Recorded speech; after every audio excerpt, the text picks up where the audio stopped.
नमस्कार मित्रों, मैं सुभाष आपका हिंदी भाषा बोध चैनल में स्वागत करता हूं। हिंदी भाषा बोध चैनल विभिन्न परीक्षाओं जो कि हिंदी विषय पर आधारित होती हैं उनके पाठ्यक्रमों पर बिंदुवार चर्चा करता है और आपकी सहायता करने का प्रयास करता है। अगर आपको हमारे प्रयास पसंद आ रहे हों तो इस चैनल को लगातार आप अपना जिस प्रकार प्रेम दे रहे हैं उसी प्रकार देते रहिए। आज हम आचार्य शुक्ल की आलोचना पद्धति पर परिचर्चा करेंगे।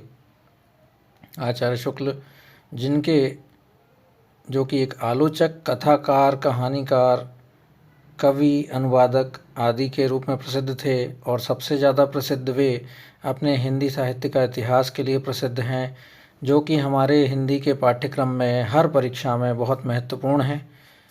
इसलिए शुक्ल की आलोचना पद्धति पर हमें आज बात करनी चाहिए, जिससे हमें विभिन्न परीक्षाओं में सहायता मिले। और आचार्य शुक्ल की आलोचना पद्धति मध्य प्रदेश पीएससी में, जो कि असिस्टेंट प्रोफेसर की परीक्षा ले रही है, उसमें भी एक बिंदु है आचार्य शुक्ल की आलोचना पद्धति का, उसमें भी आपकी सहायता करेगा। तो हम पढ़ना प्रारंभ करते हैं। आचार्य शुक्ल आचार्य रामचंद्र शुक्ल, जिनका जन्म 4 अक्टूबर 1884 को और मृत्यु 2 फरवरी 1941 को हुई थी, हिंदी आलोचक, कहानीकार, निबंधकार, साहित्य इतिहासकार, कोशकार, अनुवादक, कथाकार और कवि थे। उनके द्वारा लिखी गई सर्वाधिक महत्वपूर्ण पुस्तक है हिंदी साहित्य का इतिहास, जिसके द्वारा काल निर्धारण एवं पाठ्यक्रम निर्माण में सहायता ली जाती है। हिंदी में पाठ आधारित वैज्ञानिक आलोचना का सूत्रपात भी इन्होंने ही किया था, इन्हीं के ही द्वारा हुआ था। हिंदी निबंध के क्षेत्र में भी शुक्ल का महत्वपूर्ण योगदान है। भाव, मनोविकार संबंधी मनोविश्लेषणात्मक निबंध उनके प्रमुख हस्ताक्षर हैं। शुक्ल ने साहित्य के इतिहास लेखन में रचनाकार के जीवन और पाठ को समान महत्व दिया है। उन्होंने प्रासंगिकता के दृष्टिकोण से साहित्यिक प्रत्ययों और रस आदि की पुनर्व्याख्या की है। शुक्ल हिंदी साहित्य जगत को समझने की आधिकारिक चाबी हैं। ये बहुत महत्वपूर्ण पंक्ति है। इनका जीवन परिचय भी एक बार देख लेते हैं। आचार्य रामचंद्र शुक्ल का जन्म 1884 ईस्वी में उत्तर प्रदेश बस्ती जिले के अगोना नामक गांव में हुआ था। इनकी माता का नाम विभाषी था, पिता चंद्रबली शुक्ल थे। मिर्ज़ापुर के लंदन मिशन स्कूल से 1901 में इन्होंने एफए की परीक्षा उत्तीर्ण की है। एक एफए की परीक्षा होती थी पहले पाठ्यक्रमों में, आज़ादी के पहले, जो उसको उन्होंने उत्तीर्ण किया। पिताजी ने उन्हें वकालत पढ़ाने के लिए इलाहाबाद भेजा, पर उनकी रुचि वकालत में न होकर साहित्य में थी। इस कारण वे जो वकालत की परीक्षा देने गए थे, पढ़ने गए थे, उसमें अनुत्तीर्ण हो गए। 1903 से 1908 तक आनंद कादम्बिनी के सहायक संपादक के रूप में इन्होंने काम किया था। लंदन मिशन स्कूल में ड्राइंग के अध्यापक भी रहे। इसी समय से उनके लेख पत्र पत्रिकाओं में छपने लगे और धीरे धीरे उनकी विद्वत्ता का प्रकाश चारों ओर फैल गया। उनकी योग्यता से प्रभावित होकर 1908 में काशी नागरी प्रचारणी सभा ने उन्हें हिंदी शब्द सागर के सहायक संपादक का कार्य सौंपा था 1908 में। बहुत लंबे समय तक काम किया और इसी शब्द सागर में जो हिंदी साहित्य का विकास नाम से हिंदी साहित्य का इतिहास जो किताब है, उसकी भूमिका के रूप में इन्होंने लिखा था। बाद में वो एक पुस्तक के रूप में आई। कार्यभार सौंप दिया था इन्होंने कि 1908 में, और संपादक का कार्य मिल गया इनको, जिसे इन्होंने सफलतापूर्वक पूरा किया। श्याम सुंदर दास के शब्दों में शब्द सागर की उपयोगिता और सर्वांग पूर्णता का अधिकांश श्रेय रामचंद्र शुक्ल को प्राप्त है। वे नागरी प्रचारणी पत्रिका के भी संपादक रहे हैं। 1919 में काशी हिंदू विश्वविद्यालय में हिंदी के प्राध्यापक नियुक्त हुए, जहां श्याम सुंदर दास की मृत्यु के बाद 1937 से जीवन के अंतिम काल तक अर्थात 1941 तक वे विभाग अध्यक्ष भी रहे। 2 फरवरी 1941 को हृदय गति रुक जाने से आपका निधन हो गया, देहांत हो गया शुक्ल जी का। अब इनकी कृतियों के बारे में जानकारी ले लेते हैं। अब हम सभी जानते हैं कि इनकी कृतियाँ बहुत महत्वपूर्ण हैं, इसलिए इनको हम याद कर लेते हैं। 3 प्रकार की कृतियाँ बताई गई हैं। एक तो आलोचनात्मक ग्रंथ हैं, दूसरे निबंधात्मक ग्रंथ हैं और तीसरे ऐतिहासिक ग्रंथ हैं। तो आलोचनात्मक ग्रंथ में सूर, तुलसी, जायसी पर की गई आलोचनाएँ हैं। काव्य में रहस्यवाद, काव्य में अभिव्यंजनावाद, रस मीमांसा आदि शुक्ल की आलोचनात्मक जो रचनाएं हैं। सूरदास नाम से इनकी रचना है। तुलसी ग्रंथावली का इन्होंने संपादन भी किया था। रस मीमांसा भी याद रखिएगा, रस मीमांसा और त्रिवेणी, और बाकी ये रश्मिमान तो हमने लिख लिया है। अभिव्यंजनावाद, काव्य में अभिव्यंजनावाद और काव्य में रहस्यवाद भी याद रखिएगा। सूरदास पर भी इनका बहुत महत्वपूर्ण कार्य है। निबंधात्मक ग्रंथ में देख लीजिए, निबंध में चिंतामणि नामक ग्रंथ 2 भागों में संग्रहित है। चिंतामणि 1 और चिंतामणि 2। चिंतामणि 1 में हम पढ़ चुके हैं, हमारे पाठ्यक्रम में भी है, MPPSC के और अन्य पाठ्यक्रमों में भी बहुत प्रकार से इनके निबंध पूछे जाते हैं। चिंतामणि के निबंधों के अतिरिक्त शुक्ल के कुछ अन्य निबंध भी लिखे हैं शुक्ल ने, जिनमें मित्रता, अध्ययन आदि निबंध सामान्य विषयों पर लिखे गए हैं। मित्रता निबंध जीवनोपयोगी विषय पर लिखा गया उच्च कोटि निबंध है, जिसमें शुक्ल जी की लेखन शैली गत विशेषताओं में झलकती है। क्रोध निबंध में उन्होंने सामाजिक जीवन में क्रोध का क्या महत्व है, क्रोधी की मानसिकता जैसी संबंधित पहलुओं पर विश्लेषण किया है। और निबंधात्मक रचनाओं में इनका देख लेते हैं हम, जो कि चिंतामणि भाग और एक और 2 के अलावा विचार वीथी भी है इनका, विचार वीथी, इसे भी याद रखिएगा। इसके अलावा ऐतिहासिक ग्रंथ में आप सभी जानते हैं बहुत महत्वपूर्ण है हिंदी साहित्य का इतिहास। अनुदित कृतियों में महात्मा बनादास की 19वीं सदी के उत्तर भारत के जो प्रसिद्ध संत रहे हैं, बनादास ने 64 ग्रंथों की रचना की थी। उभय प्रबोधक और रामायण उनमें मुख्य ग्रंथ हैं। इसका उन्होंने अनुवाद किया था रामचंद्र शुक्ल ने, इसको याद रखिएगा। संपादित कृतियाँ जो कि बहुत महत्वपूर्ण हैं, हिंदी शब्द सागर, नागरी प्रचारणी पत्रिका, भ्रमर गीतसार, सूर, तुलसी और जायसी ग्रंथावली इन्होंने संपादित की हैं। अब इनकी भाषा के बारे में पढ़ लेते हैं। शुक्ल के गद्य साहित्य की भाषा खड़ी बोली है। उसके प्रायः 2 रूप मिलते हैं, क्लिष्ट और जटिल। गंभीर विषयों के वर्णन तथा आलोचनात्मक निबंधों में भाषा का क्लिष्ट रूप मिलता है। विषय की गंभीरता के कारण ऐसा होना स्वाभाविक भी है। गंभीर विषयों को व्यक्त करने के लिए जिस संयम और शक्ति की आवश्यकता होती है, वह पूर्णतः इनके ग्रंथों में विद्यमान है। अतः इस प्रकार की भाषा क्लिष्ट और जटिल होते हुए भी स्पष्ट है। उसमें संस्कृत के तत्सम शब्दों की अधिकता भी होती है। सरल और व्यवहारिक भाषा भी है इनकी। भाषा का सरल और व्यवहारिक रूप शुक्ल जी के मनोवैज्ञानिक निबंधों में मिलता है। इसमें हिंदी के प्रचलित शब्दों को ही अधिक ग्रहण किया गया है। यथास्थान उर्दू और अंग्रेजी के अति प्रचलित शब्दों का भी प्रयोग हुआ है। भाषा को अधिक सरल और व्यवहारिक बनाने के लिए शुक्ल ने तड़क भड़क, अटकल, पच्चू आदि ग्रामीण बोलचाल के शब्दों को भी अपनाया है तथा 9 दिन चले, अढ़ाई कोस, जिसकी लाठी उसकी भैंस, पेट फूलना, कांटों पर चलना आदि कहावतों व मुहावरों का भी प्रयोग निसंकोच होकर किया है। शुक्ल जी का दोनों प्रकार की भाषा पर पूर्ण अधिकार था। वह अत्यंत संभत, परिमार्जित, प्रौढ़ और व्याकरण की दृष्टि से पूर्ण निर्दोष है। उसमें रंच मात्र भी शिथिलता नहीं है। शब्द मोतियों की भांति वाक्यों के सूत्र में गुथे हुए हैं। एक भी शब्द निरर्थक नहीं है। प्रत्येक शब्द का अपना पूर्ण महत्व है। अब इनकी शैली पर बात कर लेते हैं। शैली किस प्रकार की थी? शुक्ल की शैली पर उनके व्यक्तित्व की पूरी छाप है। यही कारण है कि प्रत्येक वाक्य पुकार कर कह देता है कि वह उनका है। आपको देखने में ही समझ में आ जाता है कि शुक्ल के जो वाक्य हैं, ज़्यादातर उनके द्वारा लिखे गए वाक्य जो हम अच्छे से, जो सीरियस पाठक हैं, जो इतिहास ग्रंथ उनके पढ़ते आए हैं, उनको समझ में आ जाता है कि शुक्ल की शैली है, ये शुक्ल के द्वारा लिखे गए वाक्य हैं। इसलिए समझ में आ जाता है उनकी पुकार। यहाँ पे भी यही लिखा है। सामान्य रूप से शुक्ल की शैली अत्यंत प्रौढ़ और मौलिक है। उसमें गागर में सागर पूर्ण रूप से विद्यमान है। शुक्ल की शैली मुख्यतः रूप किस प्रकार से है? सैद्धांतिक समीक्षा शैली। इस शैली के माध्यम से शुक्ल जी ने अपने निबंधों में समीक्षा शास्त्र का प्रतिपादन किया है। चिंतामणि निबंध संग्रह के लोक मंगल की साधनावस्था, साधारणीकरण और व्यक्ति वैचित्रवाद तथा रसात्मक बोध के विविध रूप निबंध में यह शैली दिखाई देती है। इनके 3 निबंध याद रखिएगा, लोक मंगल की साधनावस्था, साधारणीकरण और व्यक्ति वैचित्रवाद। रसात्मक बोध के विविध रूप निबंध के रूप आदि दिखाई देते हैं। साथ ही रस मीमांसा पुस्तक इसी शैली पर आधारित है, सैद्धांतिक समीक्षा पर।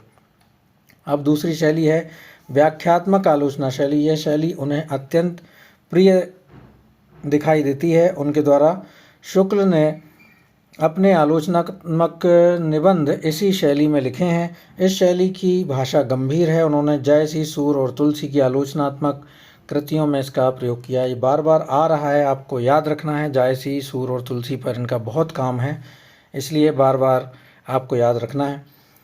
भावों की अभिव्यक्ति इस प्रकार हुई है कि उनको समझने में किसी प्रकार की कोई कठिनाई नहीं होती। ऐतिहासिक आलोचनात्मक शैली है किसी कवि और उसकी रचनाओं को उसके ऐतिहासिक परिवेश के संदर्भ में समझना ऐतिहासिक आलोचना शैली कहलाता है।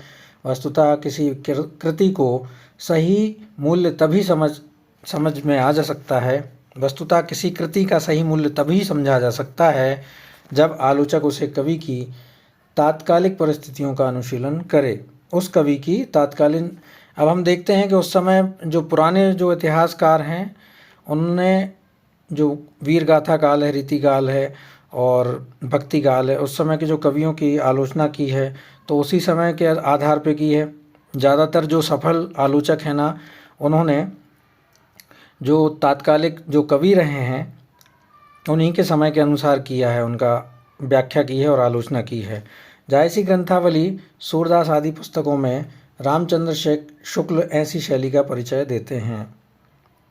तुलनात्मक आलोचना शैली कौन सी थी?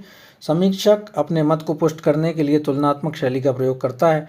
तुलनात्मक शैली में आलोचक एक से अधिक रचनाकारों की समीक्षा करता है, जिसमें एक मूल रचनाकार होता है और बाकी गौण रचनाकार होते हैं। जैसे शुक्ल जायसी को की आलोचना करते समय कबीर को याद करते हैं और कबीर को समालोचित करते समय तुलसी को याद करते हैं और उनकी रचनाओं का तुलनात्मक अध्ययन पाठकों के समक्ष प्रस्तुत करते हैं। निर्णयात्मक आलोचना शैली, उन्होंने अपनी आलोचना में ऐसे निर्णय दिए हैं जो आज भी हिंदी के विद्वानों और आलोचकों के लिए अनुकरणीय हैं।